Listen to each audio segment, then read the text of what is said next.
Bon, je vais exceptionnellement introduire Peter en français. On va faire la conférence en anglais, mais en tout cas, il parle très bien français, donc c'est plus sympa comme ça.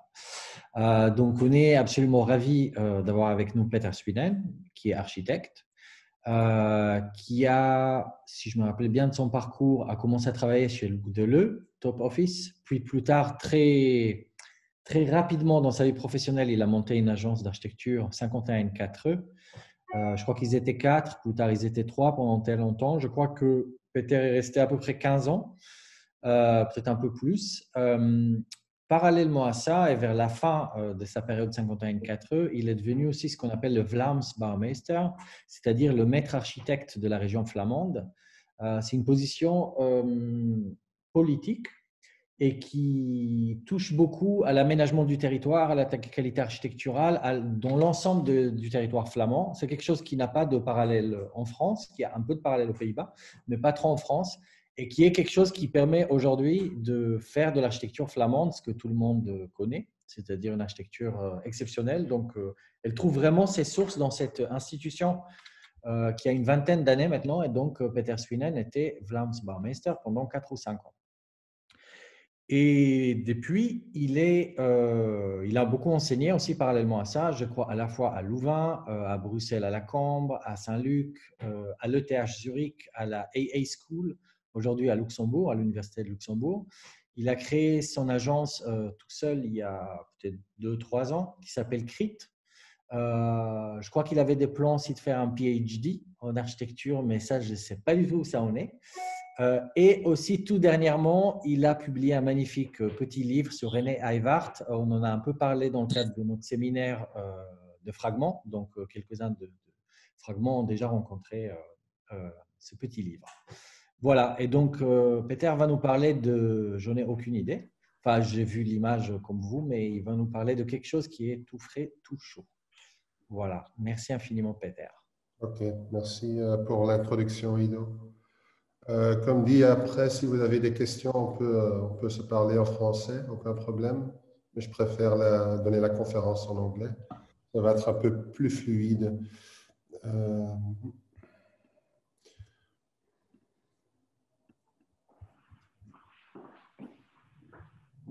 voyez bien?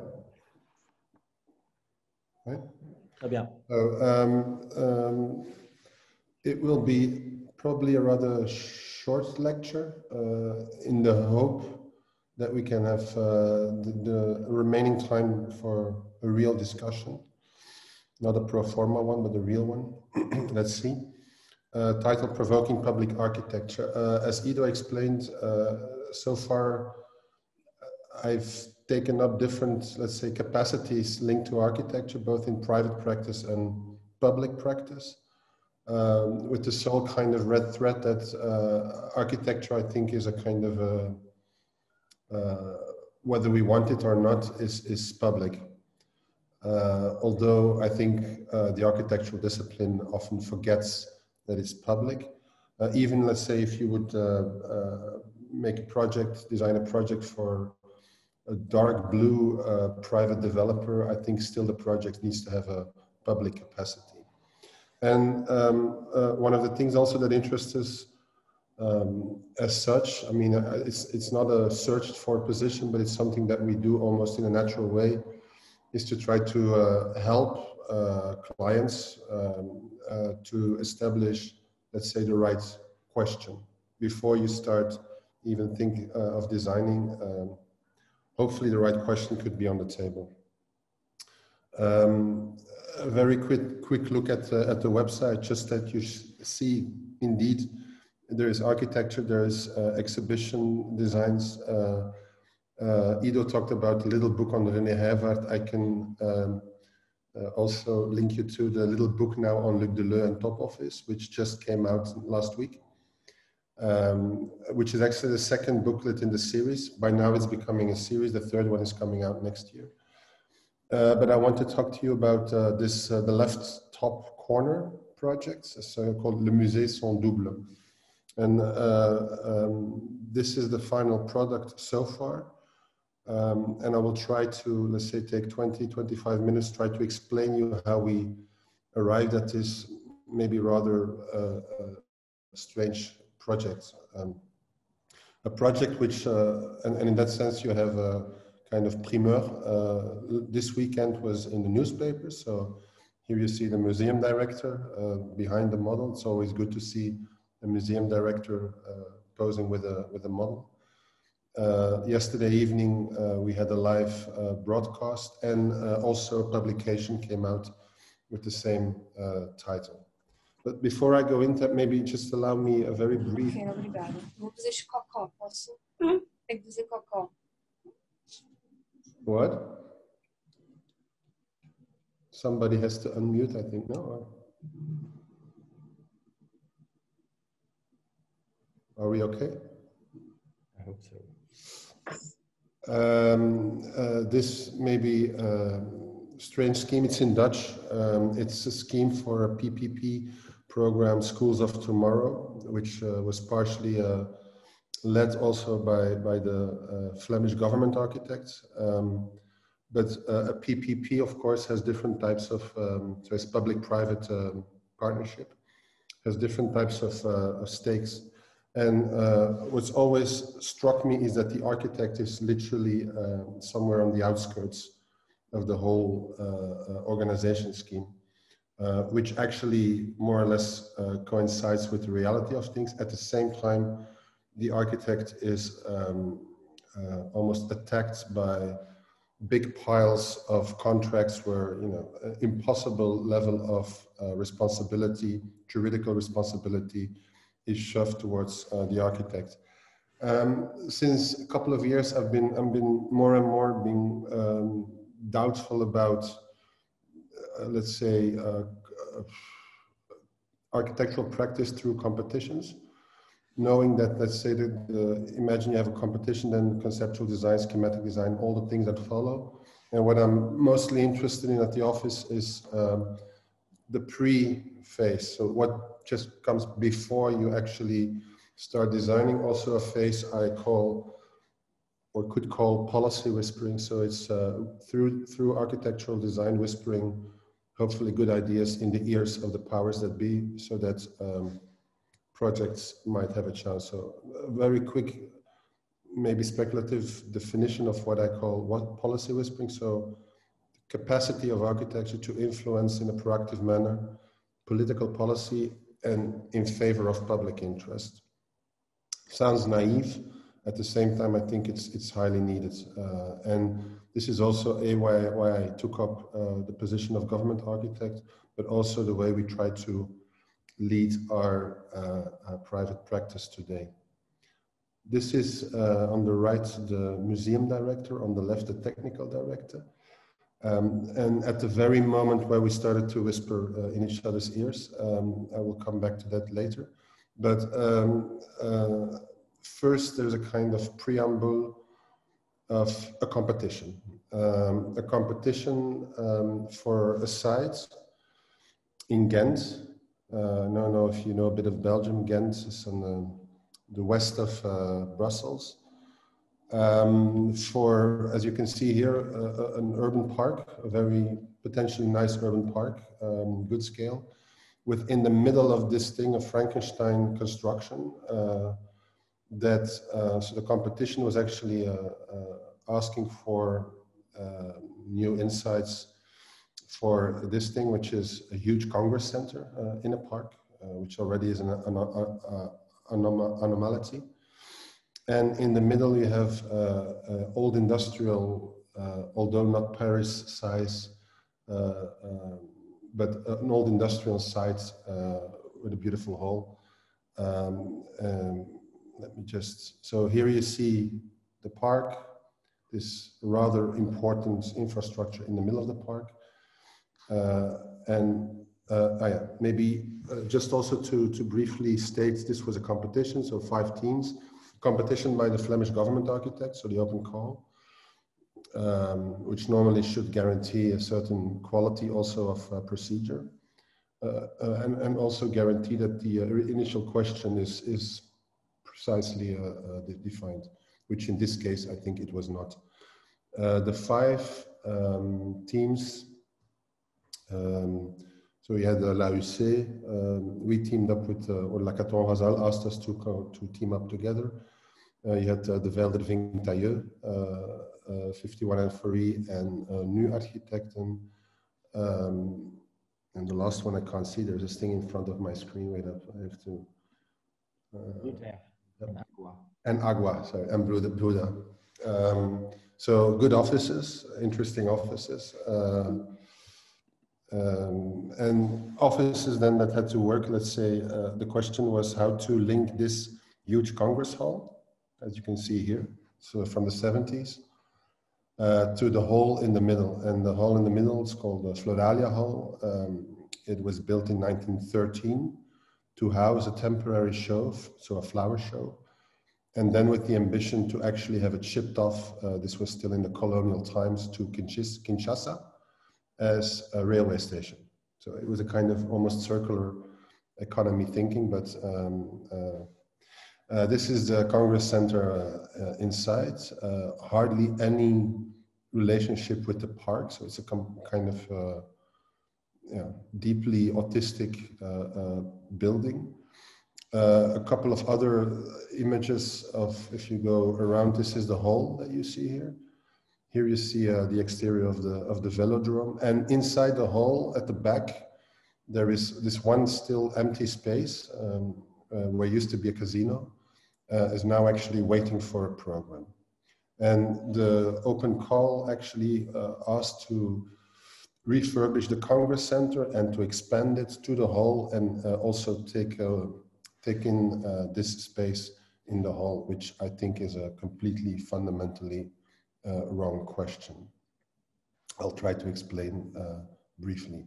So looking at the whole thing, so the Floralia Hall, the Congress Center, you have a velodrome on the other side, becoming even better, and the Smaak Museum, which is the Museum of Contemporary Arts for the city of Ghent, in one of the heads, and the casino head is this one. Yeah, it's a bit difficult with the public. Normally, I could look into the public and say, "Are you all following?" But now I hope you're all, in that sense, following this stroke.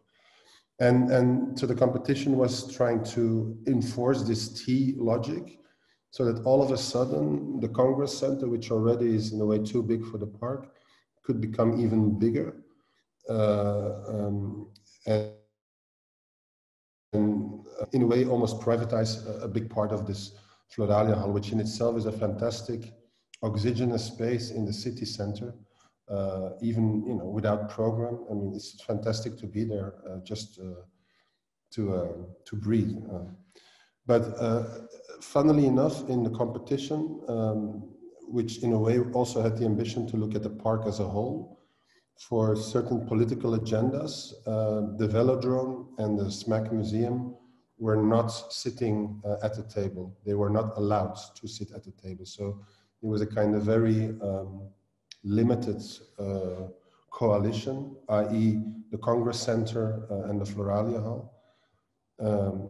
Maybe briefly show you the history of this Floralia Hall, this temporary structure, which again, 1913 World Exhibition in Ghent, and this was one of the infrastructures. So this is what is still currently existing, like Grand Serre. You had the Serre Chaude, the entry pavilion, and two very beautiful kind of heads or bookends to this Grand Serre, which by now no longer exist. They've been demolished and been rebuilt in a rather brutal way. And here you see, I mean, let's say the beauty and the joy of a temporary World Exhibition pavilion linked to flowers. Like I said, the idea was to actually deconstruct it and then ship it to Kinshasa. The World War I happened, so in a way the structure stayed, never was deconstructed. And petit à petit, so this was still the flower show. You can see with a beautiful trompe-l'œil, but you see the steel structure here. And petit à petit, all of a sudden, all things were actually built around this hall, suffocating the hall, making sure that it actually could never ever be a public space again. except for very punctual events every X years. Something happens of value in this hall. By now, it's been standing empty for a couple of decades. It's dilapidated. It's full of pigeons, and it's rather difficult to understand how such a space can be standing empty for so long time in the center of a city. So the strange marriage between those two guys, the Congress Center and the hall. And this was more or less what we got for the brief for the competition. So the Congress Hall, to take in a part of the Floralia Hall, so that this all could become Congress, the SMAC Museum on the right, and the Velodrome on top. So very, very strange combination. Yeah, again, I think if you look at the kind of proportions of build mass and park, maybe also just to indicate, this volume is the Museum of Fine Arts, a fantastic building, also refurbished for the World Exhibition, and really fantastic building, and the precise scale of infrastructure in a park. This, I don't have to tell you again, I don't think it has the right scale for this park. As you can see here, it's making full abstraction of its context, and it's only in a way absorbed by its own logistic functioning. One of the elements that we tried to put on the table during the competition was this idea of a white space or a blank space in the city center. So the little volume you see is the Floralia Hall, which and ideally non-programmed, so can be used for several ends and in several modes. And so, but because we were working on the competition, we nevertheless tried to push as hard as possible, to answer the question for the Congress Center. So I show you very briefly a couple of images of how the Congress Center could hopefully be integrated into the park. I'm not going to explain this part, but we were especially interested, and even up to this day, is how this hall could become a real non-programmed urban space with a very beautiful, generous connection maybe to the park, but also, as you can see here, the SMAC, so the Urban Museum for Contemporary Art, maybe to give it much more a place than it has today, linked to this hall. Of course, this was not a question of the competition, so we were being civically disobedient, but I think it was really important to stress this, and especially because the SMAC Museum had been trying for years and years, having a lot of studies going on how to enlarge the museum, because the SMAC Museum at the moment is far too small. It doesn't comply to ICOM rules, so the International Museum rules. It has a fantastic collection, international collection, but the museum, the building as such doesn't live up to it. So the image you see here is one of the synthetic images of one of the studies of, I think, 3 years ago by Oyo, where they literally made a kind of volumetric mass of what would be needed if, let's say, a museum of contemporary art that could meet the standards. What did that mean? Does that mean this kind of volume? Here you see the Congress Center, which already is a kind of humongous thing. So it would be a kind of irrealistic ambition to project the museum on that location in the park. During the competition, as I said, in a way, the museum was not sitting around the table, so it was not part of the brief. We nevertheless, I mean, the moment we knew that we were selected, my first intuition was to go and see the museum director, just to understand why they are not sitting around the table. Not to be annoying, but just to really understand and to really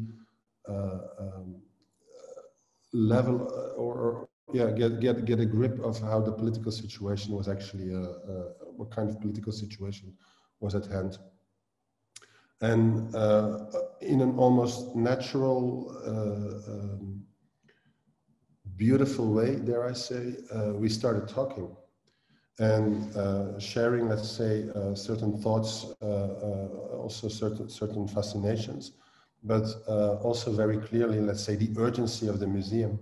And I remember the very first meeting that we suggested, well, have you ever thought about, I mean, if the museum should become double as big, have you ever thought of doubling the museum or cutting the museum, let's say, in two, and imagining a museum here, but also a museum on this side, all of a sudden with this hall in between? And the answer was no, they never imagined it, and they immediately liked this speculation, which if we look very briefly, let's say plan section, the Floralia Hall, the two heads, here you see the outline of what actually is needed, so it's a bit more than the current volume. But also important, the underground depot. At the moment, there is no underground. And also there during the competition, this was not asked for, but we said, you know, whatever you do, even if the museum leaves the park or even if another function comes inside the park, please foresee an underground floor. I mean, this is a kind of buffer for the future. It's really cheap to make. And it also can allow you to not take in more footprint in the park. So three things were important during the competition, or three things were actually we didn't comply to the original question. One was the Floralia Hall didn't go to the Congress Center, become a kind of commons, a white space in the city. Two, we advocated for a serious underground and ideally for depot space for the museum. And three, to double the museum. The jury was, let's say, annoyed and intrigued at the same time. So we made it into the second round with not 5, but 2 candidates. And then a lot of questions were asked again. And in the end, I can assure you, we ended second, but this is not that important. But all of a sudden, I mean, whether there is a velodrome or the Congress Center, I mean, this could become the logic of the park. A park which, I mean, from early 20th century on, from the World Exhibition, has always been an exhibition park. And if the Museum of Fine Arts, which is this one, the SMAC, and the second volume could become the kind of strongholder of the park, I think it would be more than logical. Maybe just to sketch briefly what we also put on the table. So you see SMAC, which is the space for the collection. Today, the SMAC Museum, I mean, yesterday the director also said during the broadcast, actually we behave as a museum, but we are not a museum. We are kind of faking it because we don't have enough infrastructure to do so. So they cannot show their collection. They can only show temporary shows. So the proposal here is that in one volume, there would be 500 pieces of the collection on show permanently, free of charge, like in Tate Modern, for instance. The other heads would be a kind of coalition between SMAC and the Museum of Fine Arts for temporary shows, where, I mean, there could be various ways of cohabitation between the two, which means that also the Museum of Fine Arts all of a sudden frees up space to show more of its truly fantastic collection. I show you here on the top, this is the winning candidates, it's 51 nu, and this is La Caton Vasal Crit at the competition, so at the end of the competition. And especially, so the 1, 2, 3 that I showed you, these were actually the 3 elements that were in the end not appreciated by the city administration, and I think that's, in a way, they're right. But it shows immediately also the problematic of competitions is that you don't have, let's say, kind of full opportunity to go into a real discussion. So either you comply to the brief, or you derive from the brief, let's say, for 2%. That's the kind of maximum that's allowed. But if you truly question things in a fundamental way, in a way, it's a kind of suicide operation. So the day we heard that we ended second, I got a call from the museum director and his technical director saying, Peter, we're not, I mean, so far we've run maybe a kind of maquis-like underground collaboration so far, but they were truly inspired also by this collaboration. We're not, and he said literally like, we're not going to stop here. Let's continue. Knowing that the director, Philip van Kouteren, who steers the museum, I think in a truly exemplary way, and in also truly exciting way. He's been assigned in 2004, so almost more than 15 years. And from the very first day, he said, like, I want double-sized museum. I mean, if we want to comply to international standards. And I want to show these, let's say, 500 works of the collection at all times. So, I mean, you must imagine that a museum director, and a museum is a public infrastructure, right? Public facility. And also knowing that a collection it belongs to the public in that sense, because it's paid with public money, but it cannot be showed. And so a museum director advocating for kind of minimum requirements for the museum for 15 years has not been heard.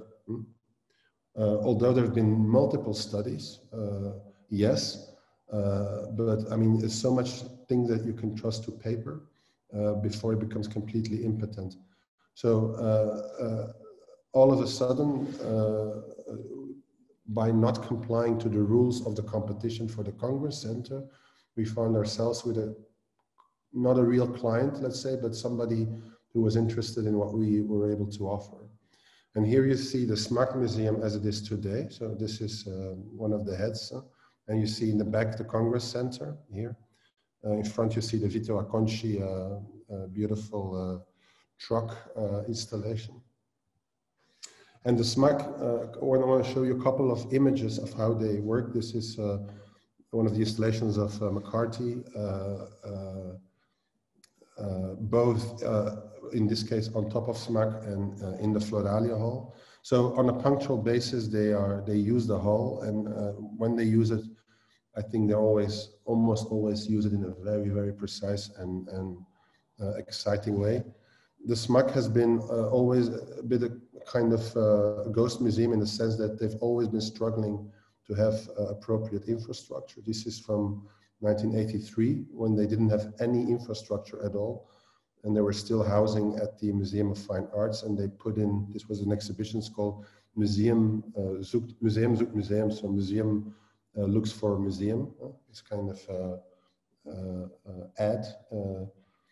And this is the Panamarenko installation, for instance, in the hall.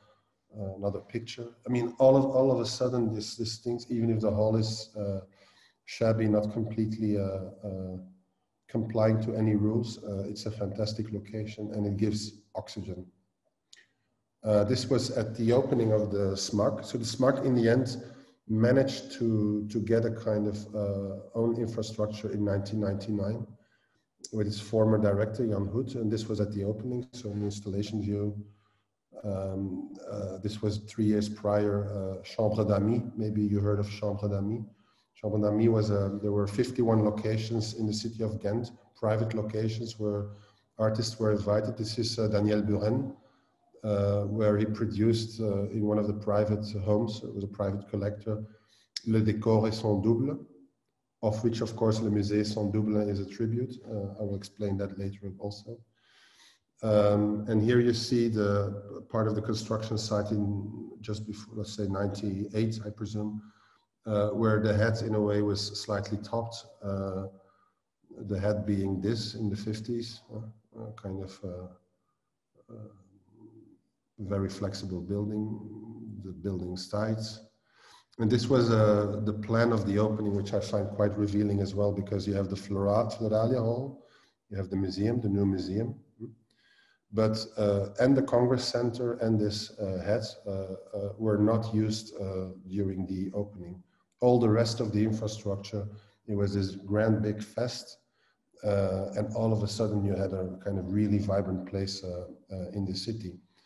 By then, or by now, the SMAC has continued to advocate for more space, more adequate infrastructure. This was one of their last, from I think last year, their last actions. It's called SMAC is too small, hashtag is too small, where they actually put in different shop windows simulations of pieces of art. So each time going outside towards the city and integrating with the city. And then, so the moment where Philippe van Kouteren and we started to whisper in each other's ear, this was January this year. Also, this little sketch came on the table. So like, okay, so what are we going to do? It's not an official trajectory. I mean, apart from the fact that we got a commission, let's say, from the museum to not only study, but to come up with something concrete that they can actually also show for public debate. So this was, I think, January, February sketch for the model. And again, putting on the table the 1, 2, 3, knowing that maybe, and going even a step further, this is the Frankenstein construction, and maybe we should dare to go to this kind of, so the Bye-Bye Congress Center. I don't think the Congress Center in the end, and I think by now we've studied it quite thoroughly. The Congress Center, it's a, although on paper it's a public infrastructure, actually it's a privatized functioning. And I think everything which is not public doesn't belong in a public park. And all of a sudden, I mean, you could imagine that this axis with the two heads of the museum in between a beautiful, unprogrammed Floralia hall, which again doesn't belong to anyone, can be used by everybody, but doesn't belong to anyone, a commons, a true public space, and the Museum of Fine Arts. And last year, even here, or not, even this year, the University Museum opened. So you, all of a sudden you have 3 museums close to each other. I mean, it could have been Ibirapuera Park, but it's of course on a different scale, it's much smaller. The velodrome is still there, although we suggest not to keep the box, but just the velodrome itself as a landscape, a park landscape structure. And every year there is, it's called the 6 days of cycling, let's say. It's a bad translation, but it's kind of really urban fest. So it's a big cycling event. And then let's say if these 6 days happen, then you just put a circus tent around it and the whole thing can happen. And afterwards you take away again the tent and you have still a very interesting gradin in the park. So we started working on this idea of the double museum. This is the first model at the office, or mirrored version. A couple of slides where all of a sudden the SMAC could start to have a really interesting relationship with the hall, but not necessarily using it. We also started to imagine, let's say, the thing that happened yesterday evening, i.e. being the public presentation and debate, or the very first public presentation and debate on, in one of the rooms of the museum, where is a beautiful work of art by Richard Venlet. It's called A Museum for a Small City, linking to Mies van der Rohe, which is actually just a platform on which certain objects from the collection are gathered. So we started to imagine what if the model in a way could be one of the next objects. This is the very first drawing. And starting after a lot of talks, of course, with the museum, refining the model, also starting to draw up what a booklet could be. A booklet, and here you see the original booklet, it's Daniel Buren, Le Décor et son double, a booklet that came out in 2011 when the museum acquired the piece, where we propose Le Musée son double, and next year there will be La Collection et son double that will be published. So it's a threefold publication as well. couple of views from the hall inside. I'm not going too much into detail, but here you see also potential access to the underground from the head building towards the Floralia Hall. For the sake of the model, we exaggerated, of course, the length of the stairs just to give the underground a bit of a presence. Then the whole model got shipped to the SMAC, arrived at SMAC. Not sure if it's a celebratory or almost like a coffin that is wheeled in, but it was a special moment. Onto the base of Richard Venlet's. First testing, and then you see the model as it is now and the way it's also on display at the museum at the moment, although the museum corona-wise is closed these days. Inside, this I'm not going to explain in detail. Here you see the model without the covering, just what's inside, covering, detail.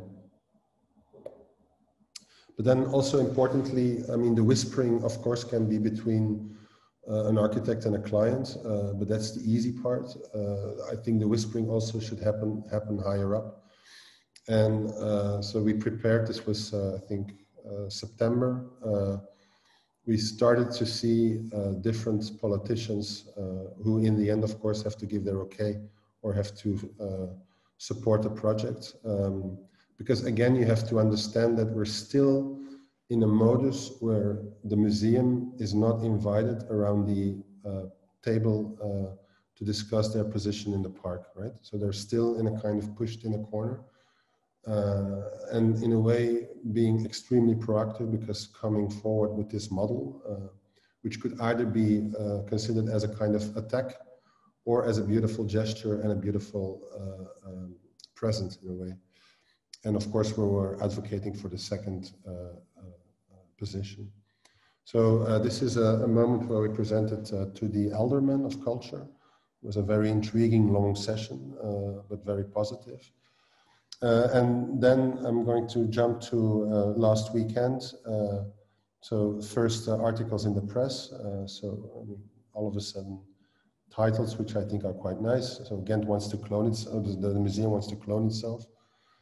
The booklets that came out, I think last week or the week before, you can see here. And then the first testing last week on the base, the museum director, just to kind of, because the idea was to have, we were not allowed to have any audience for obvious reasons.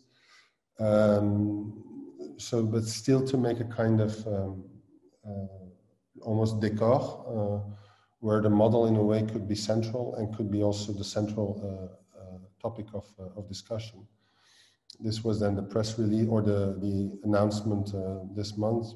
Meanwhile, the model was waiting in the museum, and this was yesterday evening. So the museum director, Berlinde de Bruikere, who is a Ghent artist, fantastic Ghent artist, who also in a very beautiful way made a testimony on how she read the proposal, and of course yours truly, and at the same time social. And at the moment, this is where we are at, in a kind of very strange parcours. So this is more or less in the timeline. We've proposed to the museum like not only a real timeline, also a real calculation of the costs. I mean, the whole thing has been broken down to its parts and is an extremely feasible project in that sense. And I'm 99% sure that it's going ahead in that sense, though we're also 100% sure that we will not be the architect building it.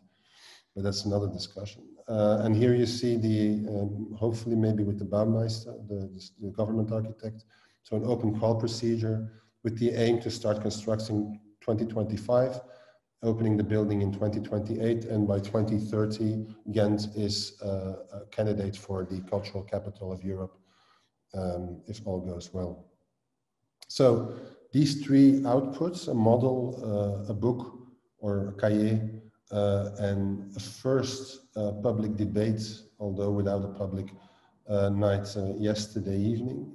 In the weeks and months ahead, there will be more public events or pseudo-public events, let's say streamed live,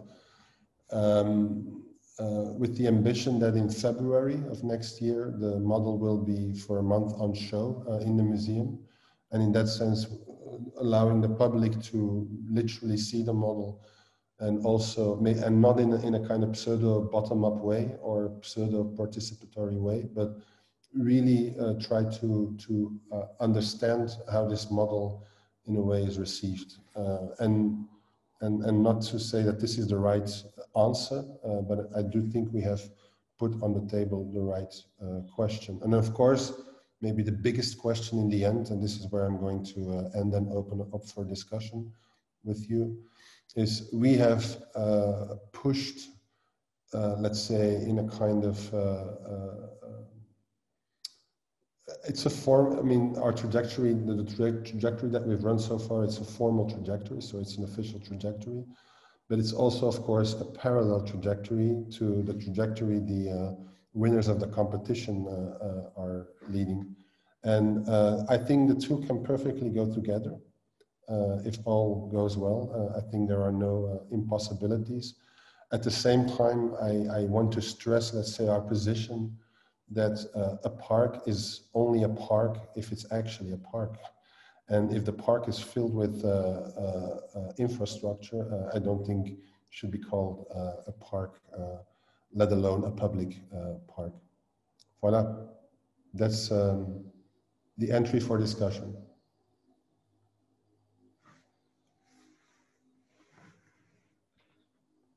Thank you so much, Peter. I hope it's not too short. No, it was actually longer than what you promised. Okay. I took my time to try to explain the full depth of the whole thing, because of course it's something of a complex nature, and for sure it was not something that was planned beforehand. So it's a kind of evolution as we go along.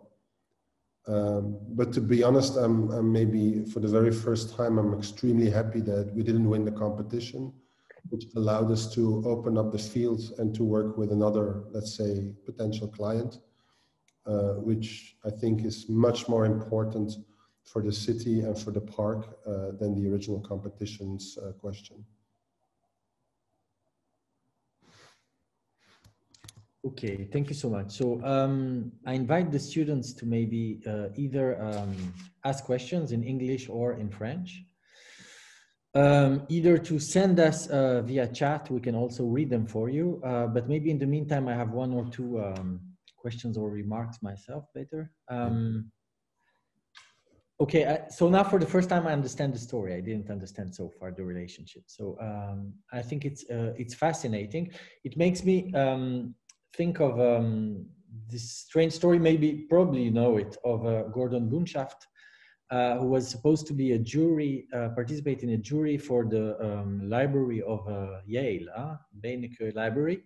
And so he was in telephone with the director that asked him what kind of architect should we invite to the competition? Should it be Paul Rudolph? Should it be this or that, etc.? And he told him competition is nonsense. I don't believe in competitions. Because you ask someone who actually doesn't know any one of the people that will work in the library to design something in 3 months, and then afterwards they will just make it evolve, and so they will make it weaker and weaker and weaker.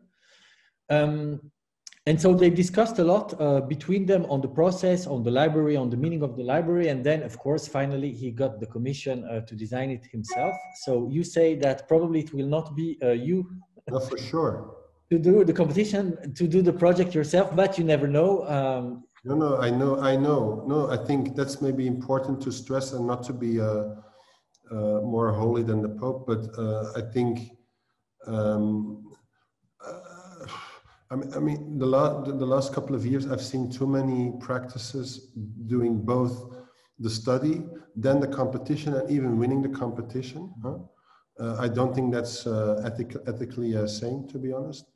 And here, although, like I said, it was not planned beforehand, but of course we were always interested in the SMAC. I mean, it has always fascinated me I found back a booklet with little notes from more than 10 years ago where the SMAC was already on my radar. So, but I think it's in a way almost more pleasurable and more important for a lot of reasons to try to do what we're now trying to do, i.e. trying to make sure that the launching platform is really well set. And of course, you could argue that maybe with the doubling, it's already set too much. That's a potential critique or yeah, it's in a way potential constraint. But also there, I mean, I've encountered too many competitions which are ill-prepared. And then it's so-called up to the architect to come up with interesting ideas. But it's not something I'm longer seeking, to be honest. I don't see the fun of it, and I don't see the, I don't see the necessity of it. I mean, bloody hell, make sure that you prepare your thing right, and then you can organize a competition. And I think we've now entered, and maybe this is also a backdraw of amongst other things, the government architect. I think everything is competition. And everybody thinks apparently that if you do a competition, there will be a good outcome. I mean, we've seen, at least in Belgium recently, a lot of really important competitions which completely imploded because of either being ill-prepared or politically not sound enough. I think here what we're trying to do, so maybe, is to really prepare slightly under the radar, check with local political stakeholders that they are on board.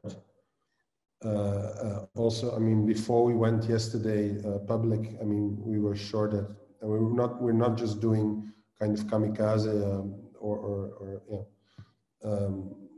which doesn't mean that the whole thing is secured, of course, but it's already a kind of interesting move, I think, and it's reversing a couple of orders, maybe, apparently.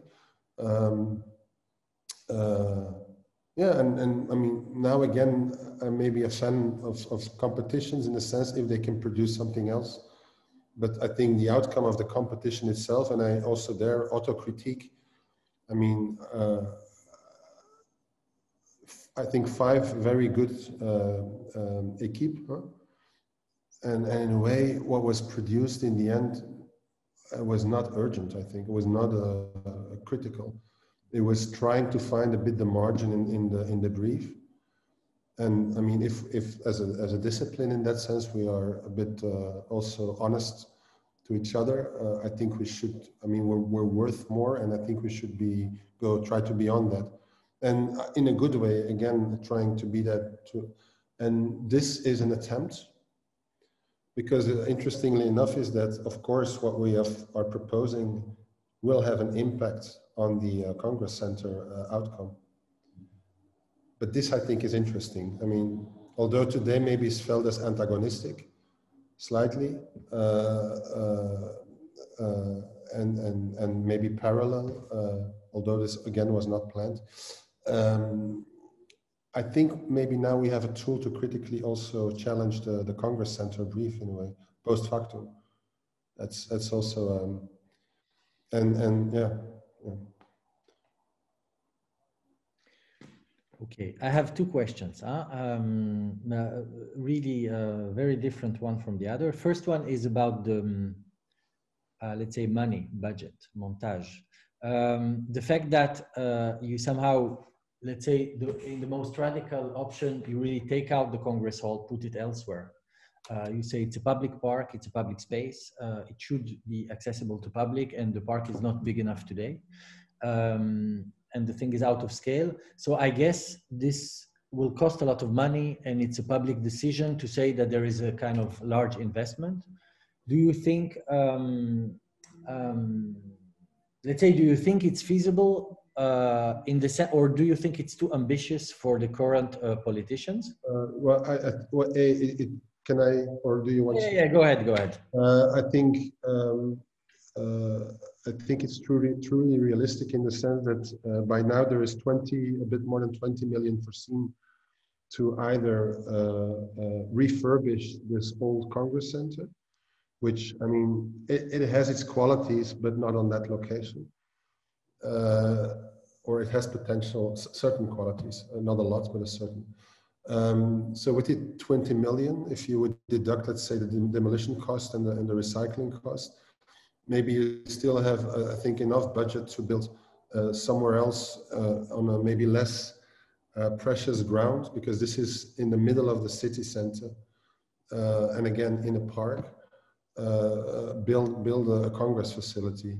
I don't understand why Congress facilities should be part of a city center, because the whole thing you do is you sit in air-conditioned rooms, often without daylight the whole day, and this you can do wherever you want. And so I do think that the budgets are there. Maybe you need a bit more, slightly a bit more. But nevertheless, I think with the current conditions since March, I think the question of a Congress Center is also highly, you can debate about it, how to rethink it. And that's also rather astonishing, I think, that since then, at least I haven't heard any kind of true questioning on that. It's just, you know, business as usual. The program that was written 2 years ago is still the program today. Also, I mean, it's a Congress Center which already has been saved twice from bankruptcy by the city. So they're putting in money. So, I mean, there are all signs that this is maybe not the right program for this location. And actually, at the moment, the reason why it's on the table is because it's being subsidized. I'm not sure if you have to subsidize these things. Because if you look in the outskirts of Ghent, you have big venues and Congress facilities already. So I really don't understand and why it should be in the city center. And maybe, again, maybe we were a bit too slow on that level, that we still participated in the competition. So it took us 3 months to maybe acquire this knowledge and insight. But by now, I'm pretty sure that it's not the right thing on the right place. Okay, great. And then my second question, and then I start to read other questions from the audience. It's more about your presentation, which is very much of a kind of a technique mixed, in the sense that there are coupures de presse, captures from screenshots from websites, models, drawing by hand, quick croquis, etc. Let's say I like it a lot. It's a kind of, I guess this is totally conscious, or let's say this kind of idea of participating publicly in something which is larger than just the architectural field or discipline. And I just want to ask you, because let's say there are a lot of practices today for the last 10 years which are much more reticent into getting out of the architectural field. Or there is this kind of discourse saying that we should be inside of our architectural discipline, and that maybe we did a little bit too much of transdisciplinary things, trying to do a bit of sociology, a bit of politics, a bit of this, a bit of that, and we forgot how to do architecture. And so... what is your question? How do you feel about that? Or how do you see... It's an open book, and you know how I feel about it. It's maybe also an incapacity or an incapacity to even understand this. I don't think that architecture can be something solipsistic or only looking at itself. And yes, the lecture or the small presentation that you saw is very maybe heterogeneous, but that's how we work. And that's also how I feel, how I live. I know how I think architecture should be able to be absorbed and be read by different types of audiences. Of course, now it's a full architectural audience, but and I can imagine that maybe aesthetically some of them or you have cringed or whatever. Actually, I don't care. I think what I find really important and also when giving kind of presentation or lecture is to be as honest as possible. So what you see now is a kind of honest recount of a trajectory which happened over the last year, which I am almost completely in love with, because this is my kind of way I want to practice. But the problem is that you cannot completely plan this.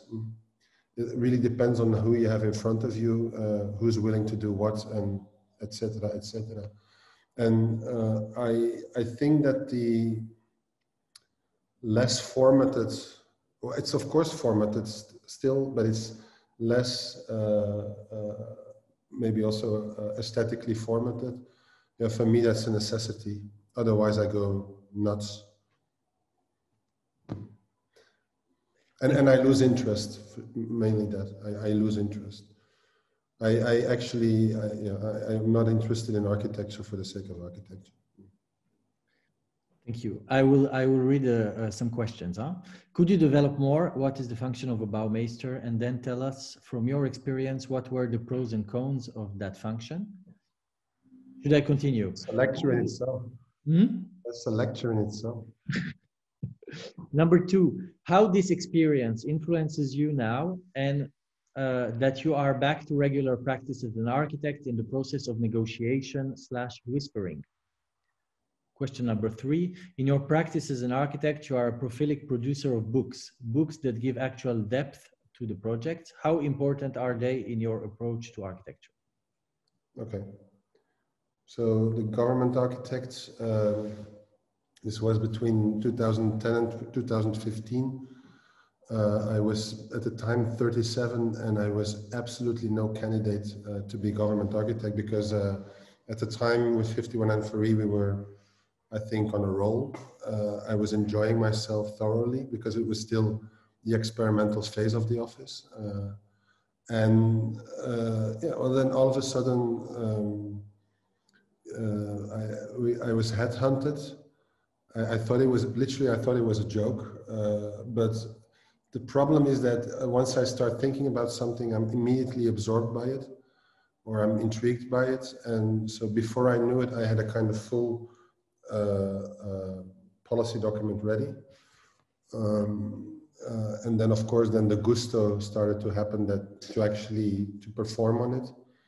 And also because I was already since always interested as architecture as a public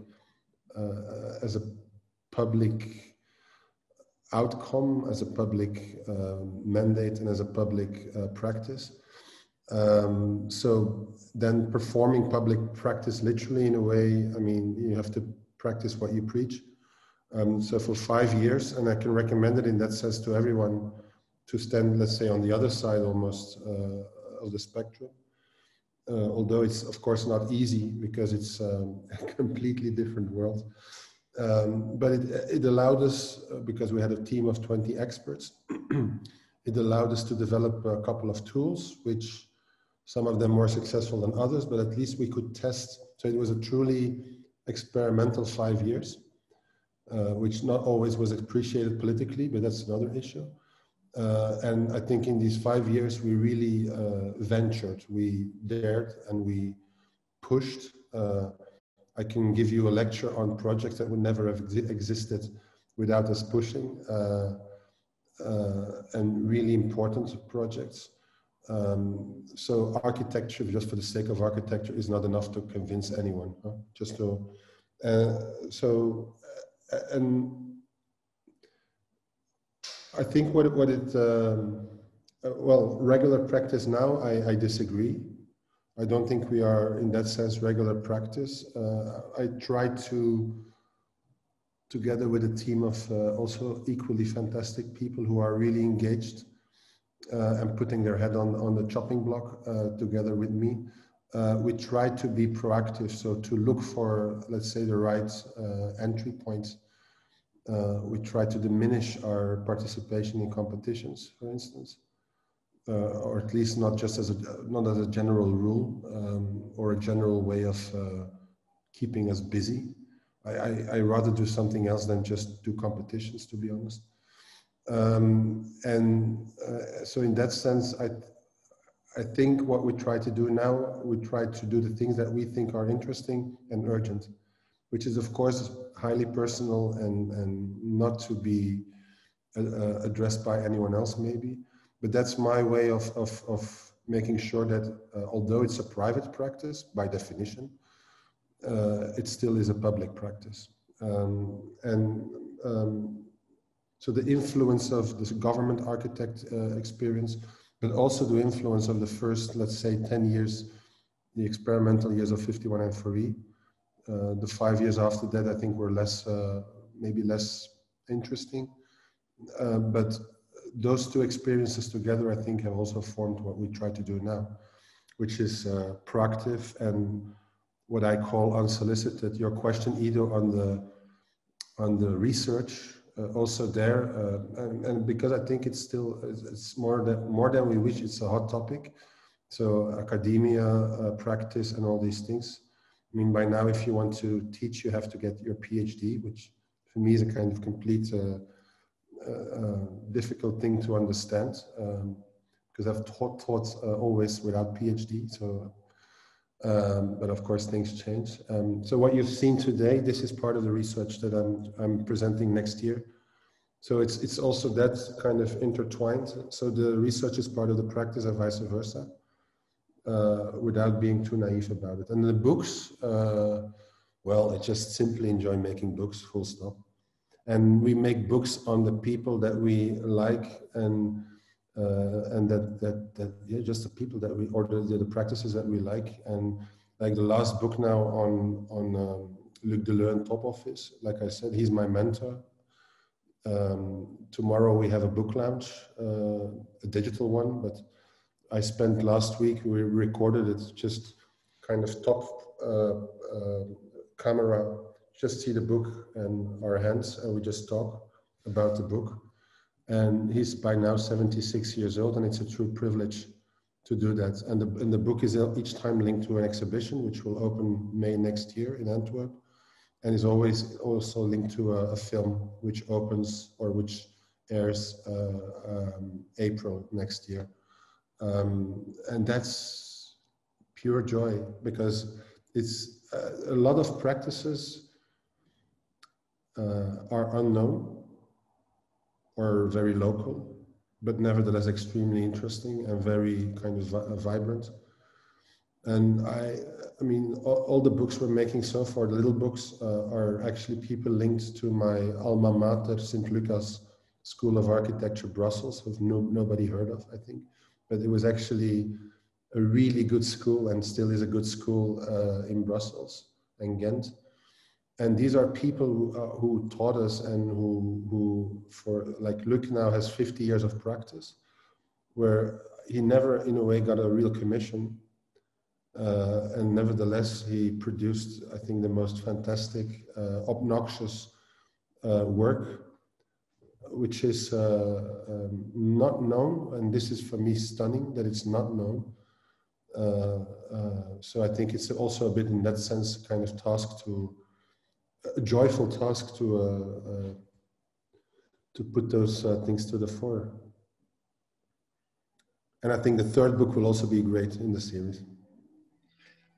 Thanks, Peter. Another question from the audience. The diagram showing the position of the architect in the private practices is quite relevant. Actually, it is probably because this uncomfortable position, isolated in the end of the process, we are pushed to deal with nasty conditions, competing in between pairs, and sometimes pushed to critical ethical scenarios in order to continue working, as you already stated. Do you have any ideas how to go from a personal individual position towards a systemic change? How to produce better conditions for ourselves? Is there something you can share? Well, I think one of the reasons why the practice, not the discipline, the architectural practice is pushed in such a corner is because it behaves as an architectural practice. So what you just said, also the blind fascination to let's say almost play the architect. By now, I think, let's say, the cultural revolution is over. So it started in the late 80s and kind of revive of architecture, but by now it's, I think, completely over, which is a normal wave. And you're getting victimized, or the practices are getting victimized because they're still playing the same kind of theater. Like, and I say it maybe in a wrong way, but I think it's the wrong. Maybe you should play the good theater and not the wrong kind of theater.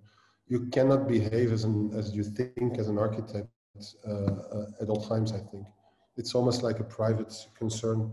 And once you go towards a public, whatever kind of public, I think you have to be aware, or at least try to be aware, and it's extremely difficult. And often it doesn't work, but you have to be aware of who's going to listen or who's going to be capturing this information. And this, I think, very often doesn't happen. I'm more and more astonished by the introvert character of the architectural so-called debate. I'm completely lost, actually, on that level. So, systemic change, I don't know. I really don't know, because that's the other thing, maybe. I mean, for instance, if you look at Belgium, I mean, the Hoos that we had in the kind of architectural appreciation, in the end, it actually linked to a couple of things. It was linked to a couple of very obnoxious architects who pushed for a really, truly interesting practice. So it's not just a full movement. It's a couple of people who were able and willing to put their head again on the chopping block and be very intelligent about it. And things like, the government architect also. I mean, initially the open call, I think, had this quality. By now, I think it's also becoming extremely difficult, because it's becoming heavier and heavier to participate. In the end, you only had to fill in, I think, like a couple of lines and say, like, I'm interested, trust me, I'm a good architect. And now it's completely, it's full administration. And I think also things like, in Belgium at least, SIVA, Flemish Architecture Institute, this little sum actually makes that there was at some time this kind of vague, but I think by now, I'm not sure what there is, to be honest. There's a kind of after effect, but I'm not sure what kind of after effect, but that's also an interesting condition. But of course, the market is playing plentiful with these. I think the market has completely understood the minimum architecture they should put into anything, and then and you just play along. But I mean, I don't think this is interesting. I think it's about finding cracks in the system and really jump into those cracks and make sure that they can become something. And that's also the thing I try to show today. I think that's a crack in the system that was there. It was a tiny crack, and now it's a big hole. We can really, but I think we can really push towards, I think, a very good societal outcome. And that actually makes me rather confident that it's still possible, although maybe you don't have to comply to all the rules, or the so-called rules that are projected onto a practice in this case. Thank you so much. Is there a last question maybe from someone? Otherwise, we're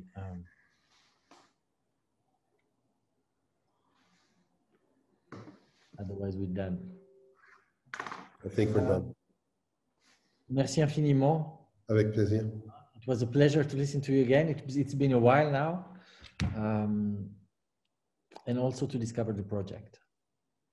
Okay, enjoy. Yes, with that and everything else, and hope next time we see you in person. Huh? Well, live would be nice, yeah. Okay, merci. Merci. Merci beaucoup, au revoir. Wow. Thank you. Merci, au revoir. Merci beaucoup. Merci, au revoir. Merci, au revoir. Au revoir. Au revoir.